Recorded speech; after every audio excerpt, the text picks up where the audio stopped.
Gaza, beautiful beaches, right? Terrible Wi-Fi. And don't even get me started on the hostage situation.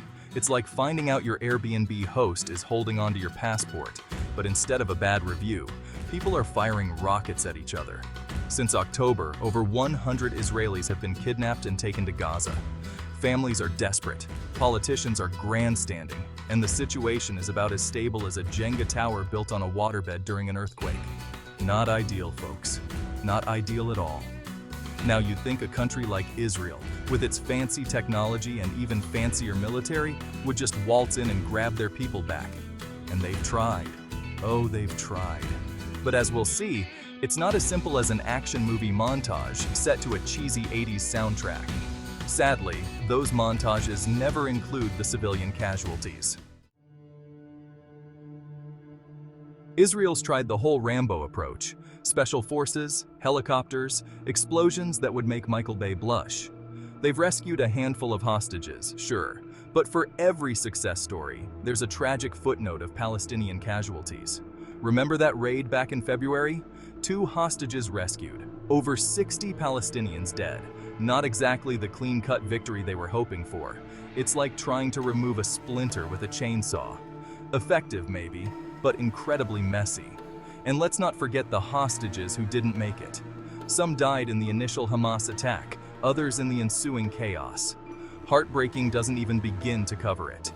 It's a stark reminder that even the most sophisticated military can't always outrun tragedy. Here's a shocker. Sometimes, diplomacy works better than dropping bombs. Who knew, right? In November, a ceasefire led to the release of over 100 hostages. No explosions, no casualties, just some good old-fashioned talking. It proves that even in the most volatile situations, dialogue can yield results.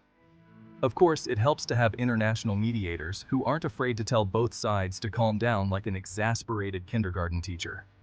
Even the United States, a country that loves a good military solution, has been pushing for negotiations. Maybe they've finally learned that throwing weapons at a problem doesn't always solve it. Or maybe they just ran out of bombs. Either way, progress. Sadly, over 70 hostages are still stuck in Gaza. That includes women, children, and even an American-Israeli citizen. His name's Hirsch Goldberg, and last we saw, he was in a Hamas video looking about as happy as a vegetarian at a sausage fest. Not great, Bob. Their families are left clinging to hope, praying for their safe return. It's a waiting game, and the stakes couldn't be higher. Every day that passes is another day of fear, uncertainty, and unimaginable anguish. The world is watching Hamas. The longer you hold these innocent people, the more you isolate yourselves. Release them, and let's finally put an end to this nightmare. We'll even throw in a fruit basket. Well, maybe not a whole basket, but we'll definitely think about it. Thanks for watching. Don't forget to like, comment, and subscribe for more sizzling updates. Your engagement helps us bring you the latest and most important trending news, so stay connected and stay informed.